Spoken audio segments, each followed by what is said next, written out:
내가 아무리 좋은 기업을 알더라도 언제 오르는 걸 맞추는 건 사람이 할 일이 아니구나. 그냥 좋은 기업을 사서 기다리다 보면은 언젠가 세상이 알아줄 때 그때 오르는 거지, 작두 타듯이 무당처럼 투자하면 안 되는구나. 좋은 주식을 싸게 사서 기다려보자. 이게 인간이 할 수 있는 방법 중에 최선이 아닌가 생각합니다.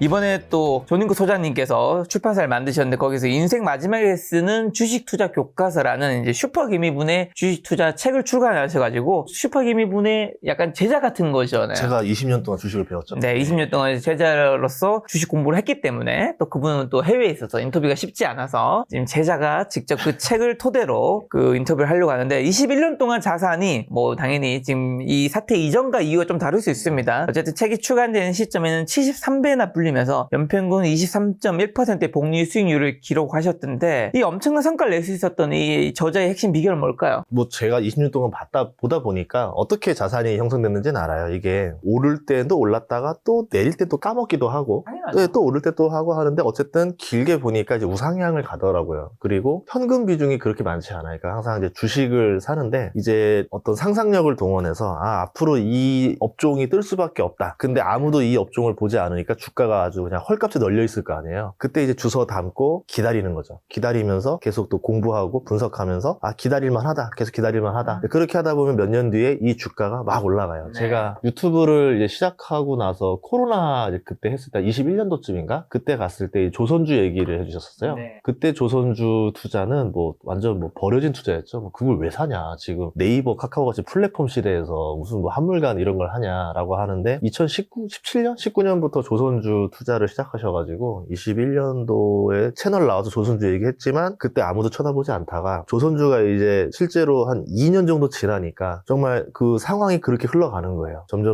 이제 선박 교체 수기가 다가오고 LNG 추진선이 주력선으로 바뀌기 시작하고 이러면서 판매 단가가 계속 올라가고 조선주 실적 수주가 쌓여가고 실적이 좋아지는데 여기에 이제 트럼프 대통령이 당선되면서 MRO가 들어오고 분함이 되면서 예상보다 더 많이 오를 수 있었던 거죠. 네. 그렇게 해서 이제 실제로 조선주를 보유했던 기간이 한 7, 8년 정도 되는 것 같은데 뭐 수익률은 뭐 어마어마하죠. 10배까지는 아니었겠지만 그래도 꽤 나오게 되면서 이렇게 이제 연평균 수익률이 이렇게 복리로 올라가게 되는 겁니다. 네. 자, 그럼 이 슈퍼개미 정규진 작가님은 자산은 어느 정도 되는 거죠? 슈퍼개미들 공통점이 자산을 공개를 잘 안 하십니다. 네, 안 하는데 이제 그래서 두 가지를 알려줘요. 자산을 공개하는 방법이 있고 수익률을 공개하는 방법이 있는데 하나만 해달라 해가지고 제가 쫄라서 수익률을 공개했어요. 네. 뭐 자산은 많습니다. 뭐 부동산 자산만 해도 꽤 많은 거로 뭐 이미 알려져 있으니까 주식 자산이 더 많아요. 많은데 그 21년 동안 책 제목에는 73배라 써놨어요. 네. 근데 책을 쓰는 사이에 또 2달 동안 코스피가 되게 좋았잖아요. 정산을 해보니까 83배가 올랐더라고요. 예, 그래가지고 연평균 수익률은 근데 그렇게 크게 차이 나진 않습니다. 보면서 그 정도의 수익률을 20년만 기록하면은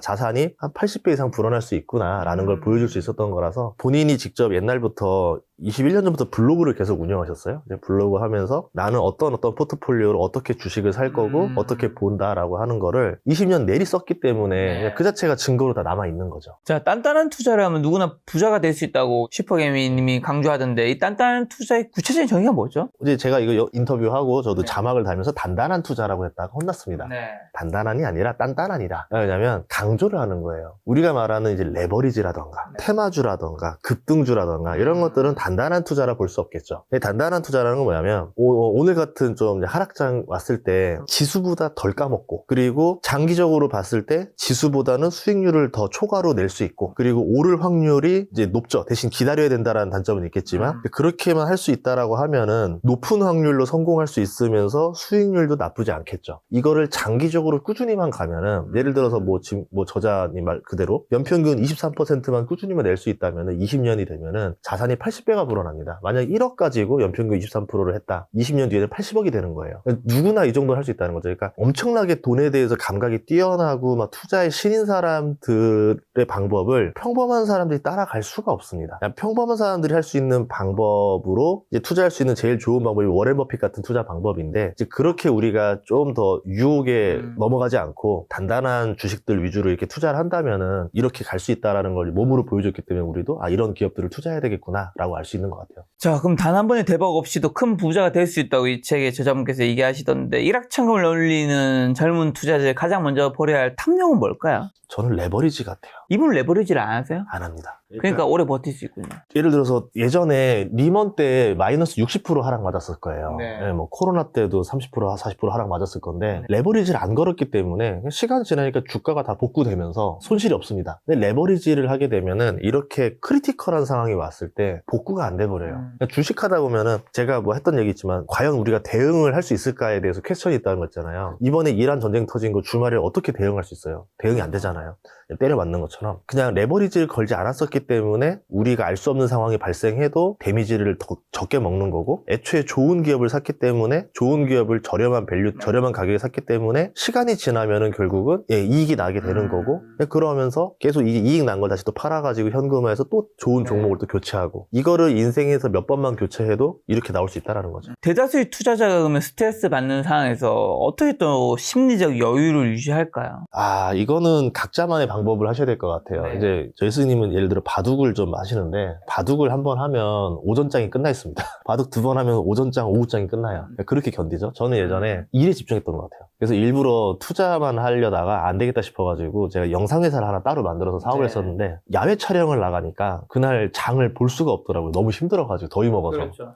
그렇게 한 며칠 하다 보니까 가장 힘들었던 그 일주일 장이 끝나 있는 거예요. 아마 이번 주가 저도 제 인생 살면서 세 번째 만난 가장 하락이 큰 장이라 생각하는데 이때 바쁘게 일을 하고 나면은 심적인 고통은 덜하면서 결국은 이때만 내가 패닉 때 안 던지고 나오면 되거든요. 여러분이 산 주식이 지금 던지면 안 되는 거예요? 여러분이 산 주식이 멀쩡하고 괜찮고 돈 벌어들이는 능력이 문제가 없다면은 던질 이유가 없는 거죠. 어쨌든 올해 수익이 안 나온다 하더라도 내년이나 내후년에는 다시 주가가 올라서 복구가 될 거 아닙니까? 많은 분들이 패닉셀을 하는 것 중에 하나가 공포감도 있지만 어제 7% 빠졌잖아요. 어제 7% 빠진 건 견딜 수 있죠. 근데 오늘 뭐 9% 빠져 견딜 수 있어요. 근데 여기서 안 팔고 난 다음에 이번 주 내리 빠지면 예를 들어 이번 주 말쯤 갔을 때 그때 내가 손절을 쳤어야 되는데 이 전쟁 사태가 어떻게 될지 모르는데 그러니까 이게 두 가지 나뉘는 게 그러니까 어떻게 될지 모르는데 그때라도 손절하지 않아야 됐을까라는 생각이 하나 있을 거고 또 다른 사람은 이제 반등 이제 할 거라 생각하고 버틴 사람이 있겠죠. 근데 만약에 이게 이번 주 내리 빠지게 되면 굉장히 큰 후회를 할 수도 있잖아요. 근데 이런 거죠. 이제 제가 일한 전쟁이기 때문에 좀 더 강하게 아까도 촬영 전에 제일 했잖아요. 저 코스피 200 또 샀어요라고 했잖아요. 잠깐 촬영 쉬는 사이에 지수를 사신 건가요? 지수를 샀어요. 네. 그러니까 그리고 저는 또 우리가 이렇게 촬영했기 때문에 안 팔고 좀 버티신 거잖아요.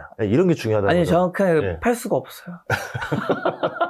아니 제가 오늘 아침에 마이너스 3%때 봤거든요. 그 반등을 살짝 했잖아요. 그때 역시 안 팔았어야 됐어 이렇게 생각을 했단 말이에요. 그때 매도를 했어야지. 근데 지금 막 코스피가 사이드카 발도가 마이너스 10% 11% 하니까 지금 팔 수는 없겠더라고요. 저는 아까 그래서 너무 힘들어서 방금 촬영 전에 코스피 마이너스 12였잖아요. 네. 아까 오전에 산 만큼 또 샀습니다. 그러니까 이제 여러분 가장 큰 악재가 좀 터졌습니다. 인구신이 사셨다. 이럴 때는 좀 보여주고 싶었어요. 그러니까 이게 약간 이럴 때 사야 되는 거지 남들 돈 벌었다 자랑할 때 따라가서 사는 건 아니다. 힘들 때 사야 돼요. 힘들 때 사야 된다. 힘들 때 사야 그리고 되는데, 심리적 여유는 일을 하거나 자기만의 취미를 가지면서 그 시기를 진짜 MTS나 HTS 보지 마라. 그러면서 제가 무슨 고민하냐면 어제는 제가 수영하면서 계속 이제 좀 멘탈을 다졌는데 어떤 거냐면 이게 지금 이 기업이 돈을 벌어들이는 능력에 문제가 있는 악재가 맞아를 계속 생각한 거예요. 그거랑은 좀 다르죠. 아무리 봐도 아니에요. 전쟁이 뭐 100년 전쟁 갈 건 아니고 이제 지금 시대에서 단기적으로 지도부는 다 이미 다 끝난 거고 그러면 이게 악재가 아무리 크다 한들 올해 정도까지는 영향은 주겠죠. 근데 내년에는 영향이 아니겠죠. 내년에 돈 벌어들이는 능력에는 타격이 없을 겁니다. 특히 뭐 우리나라 반도체가거나 주력이니까 반도체라 보면은 그리고 AI라는 게 오히려 더 이제 자극화될 수도 있어요. 전쟁을 해보니까 야, 안 되겠다. 이제 진짜 AI가 너무 필요하다. 로봇도 만들어야 되고 지상군 투입이 안 되잖아요. 필요성 많이 느꼈을 겁니다. 그러니까 AI가 더 필요하면 더 필요해졌지 AI 때문에 돈을 벌어들이는 능력이 떨어질 기업들은 아니다. 우리나라 반도체들이. 그래서 뭐 더 떨어지면 더 사보지 뭐. 그래서 아까 말했던 대로 분할해서 떨어지면 더 떨어지면 더 계속 이제 안전자산 계속 다 끌어와가지고 여기서 넣는 거죠. 실제로 지금 이렇게 했는데 반등도 주고 있는 거고요. 자, 이 저자께서 주식 하나를 고를 때 글로벌 경제 흐름부터 분석한다고 하시던데 현재 전 세계 돈의 흐름이 그러면 어디로 향하고 있다고 진단하나요? 이미 벌써 좀 많이 나왔죠. 지금 그러니까 예전에는 그 몇 년 전만 하더라도 코로나 전만 하더라도 환경에 투자한다 그러면 사람들이 이상하게 쳐다봤었습니다. 그렇죠. 무슨 환경이야라고 하는데 환경이 돈이 되지 않는다 생각했었죠.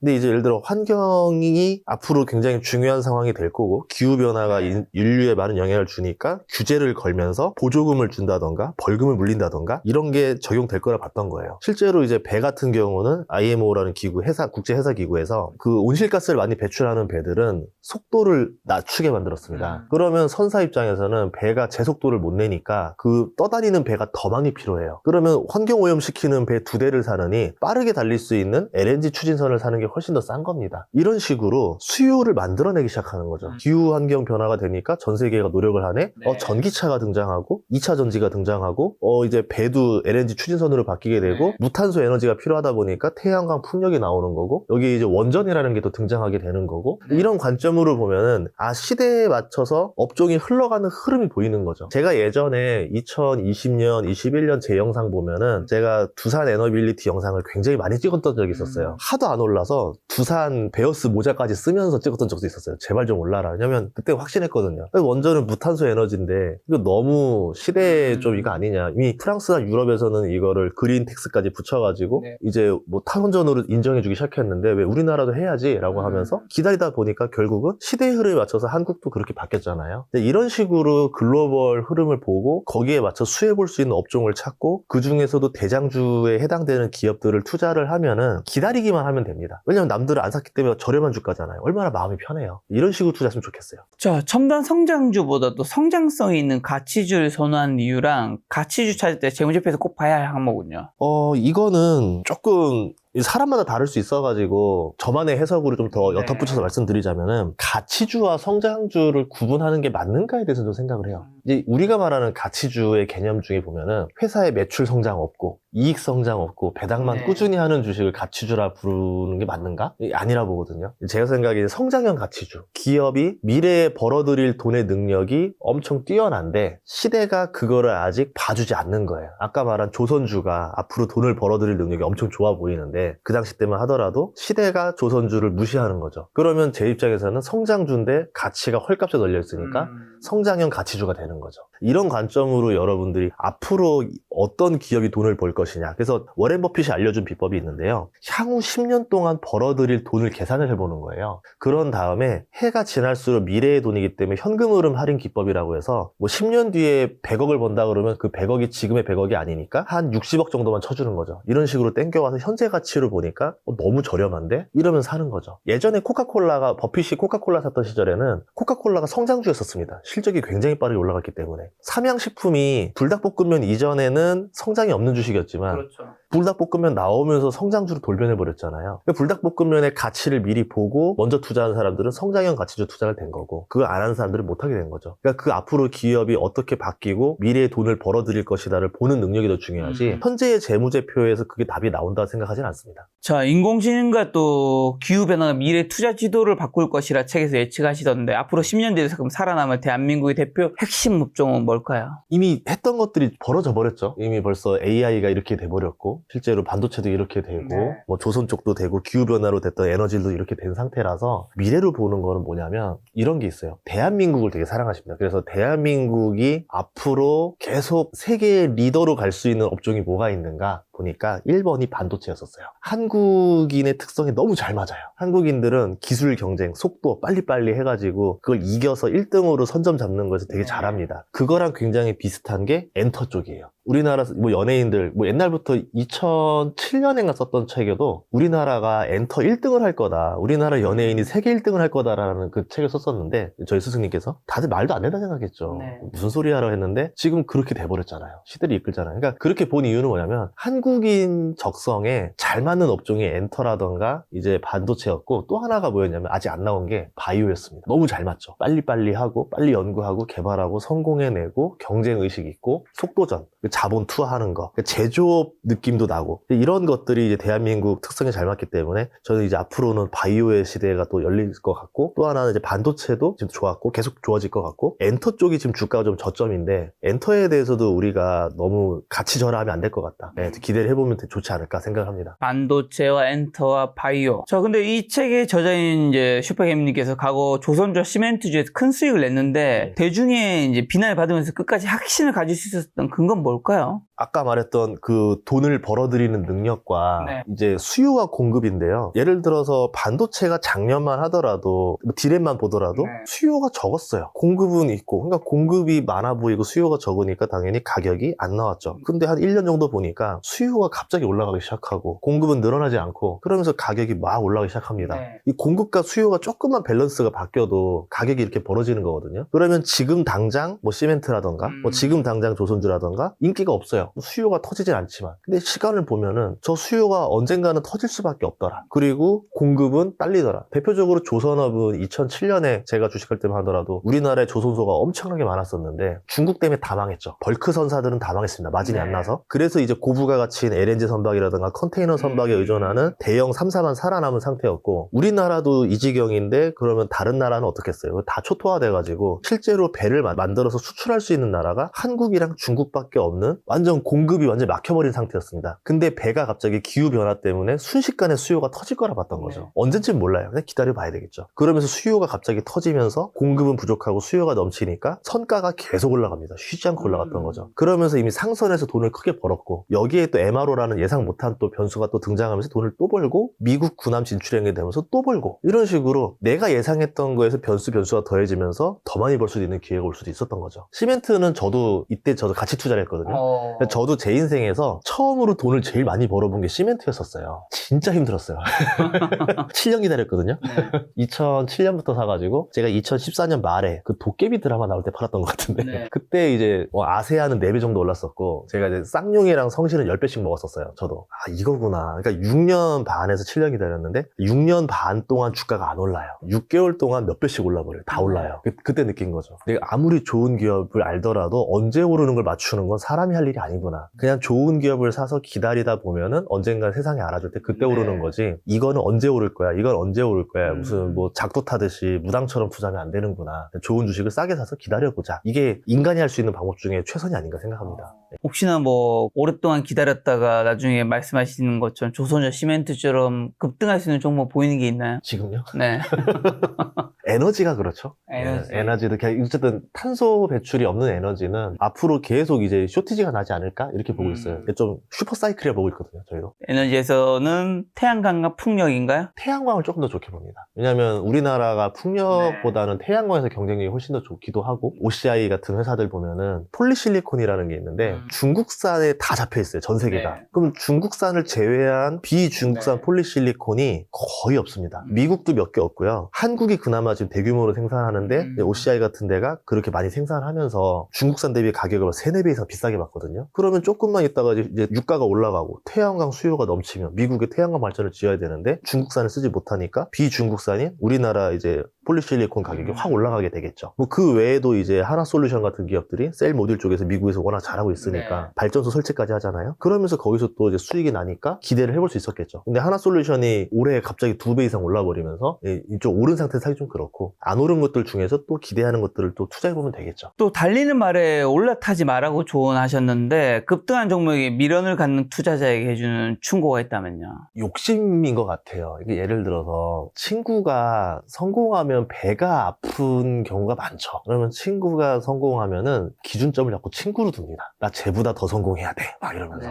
투자도 마찬가지예요. 누가 삼성전자로 돈을 벌었다 그러면 여기에 기준을 잡아버려요. 얘보다 돈을 더 많이 벌어야 돼. 레버리지를 건다던가 아니면 삼성전자와 관련 있는 소형주를 산다던가 이런 식으로 무리수를 두게 된다던가 아니면은 배가 아프다 못해서 안 되겠다. 이미 주가가 4배 올랐는데 그 가격에 갑자기 사버립니다. 이거는 정말 후회되는 행동들이잖아요. 그런 걸 말고 안 오른 것 중에서 내가 스스로 발견해서 산다 생각하시면 돼요. 내가 발견한 거를 남이 사줄 거야 라는 기대감을 가진 것들을 하면은 잃을 게 없는 거죠. 애초에 안 올랐으니까 사서 제가 실패한들 시간을 날려먹지 돈을 날려먹진 않잖아요. 그러면 잃지 않는 투자가 가능하잖아요. 이런 투자들을 하면 좋을 것 같아요. 저 2024년 대폭락장에서도 큰 수익을 기록하셨던데 시장이 공포에 빠져 투매가 일어날 때 어떻게 보면 지금 시장에 해줄 수 있는 조언 같습니다. 냉정함을 유지하고 기회를 잡는 본인만의 루틴은 뭘까요? 확신과 공부인 것 같아요. 예를 들어서 지수에 투자하면 그게 안 돼요. 지수에 투자하면 그냥 시대의 흐름 따라서 유동성 좋을 때 같이 벌고 빠질 때 같이 빠집니다. 근데 이제 지수가 빠질 때 오르는 업종은 또 있어요. 저번에 24년 때도 보면은 뭐 전력이라던가 조선이라던가 방산이라던가는 전혀 코스피 지수와 상관없이 자기 갈 길 꿋꿋이 갑니다. 이런 것들은 눈에 보였거든요. 아, 방산이 시대가 열리는구나. 우리나라 방산들이 수주가 점점 당겨오는구나. 아, 이제 AI가 이제 들어오면서 이제 관련된 HBM이 서서히 떠오르는구나. 조선도 아까 보다시피 선가가 계속 올라가니까 수출이 계속 잘 되고 있는 거구나. 그런데 환율은 또 계속 좋아지니까 이러면 너 마진은 더 좋아질 수밖에 없겠구나. 이런 것들이 계산이 서잖아요. 이 업종 단위로 보면은 돈의 흐름에 맞춰서 계속 투자가 가능한데 우리가 너무 이제 완전 초대형주라던가 지수 플레이라던가 아니면은 시대의 흐름과 상관없이 뭔가 안 맞는 언밸런스한 업종을 건드린다던가 이렇게 되면은 스스로 힘든 투자를 하게 되는 거죠. 어저께까지 치앙마이에서 이 슈퍼게임 정규진 전인구 소장님에게 스승님과 함께 계셨죠. 예. 그럼 어제 이제 한국 증시 폭락하는 거 봤을 거잖아요. 맞죠. 그 슈퍼게임 분께서 뭐라고 하던가요? 지금 이 장에 대해서, 지금 이번 사태에 대해서. 딱히 크게 언급은 안 하셨던 것 같아요. 왜냐면은 제가 네. 촬영할 당시만 하더라도 코스피 지수가 그렇게 안 떨어졌었거든요. 네. 저희도 그날 보면 지금 이틀 동안 떨어졌지만 이제 화요일 날도 오르다가 이렇게 됐고 오늘도 오르려다 이렇게 됐잖아요. 네. 그때 그 시간대가 딱 오르고 있는 시간대라서 네. 크게 얘기는 안 하셨었는데 실제로 촬영했던 날짜는 일요일이었었습니다. 네. 이런 일이 벌어질 거라 생각도 못했던 시기이긴 했었지만 그렇죠. 어떻게 하셨냐면 밸런스를 맞춰놨었어요. 정유주 주식을 20% 갖고 있어가지고 정유주가 오르기 전이었었죠. 그러면 가지고 있는 주식에서 까먹는 거와 아마 화요일 수요일날 정유주가 올랐던 분들이 어느 정도 상쇄가 되면서 이렇게 됐는데 그때 본인 말씀으로는 해지를 걸어놨다. 자기 생각했을 때 리스크 중에 하나가 이제 이란이나 이런 우려들이 있었는데 그 이란을 전쟁 터질 거를 꽤 일찍부터 좀 우려를 하셨어요. 그래가지고 이미 블로그에도 써놨었지만 이란 전쟁이 나게 되면 유가가 너무 많이 오를 것 같아서 아주 혹시 모르지만 찝찝해서라도 이 비중을 늘려놓는다라고 하면서 2월 중순부터 계속 이제 옥시덴탈을 계속 매수를 했었는데 옥시덴탈 매수한 지 2주 만에 갑자기 이렇게 주가가 20% 넘게 오르게 되면서 나머지 하락분에 대한 상쇄가 되지 않았나 이렇게 보고 있습니다.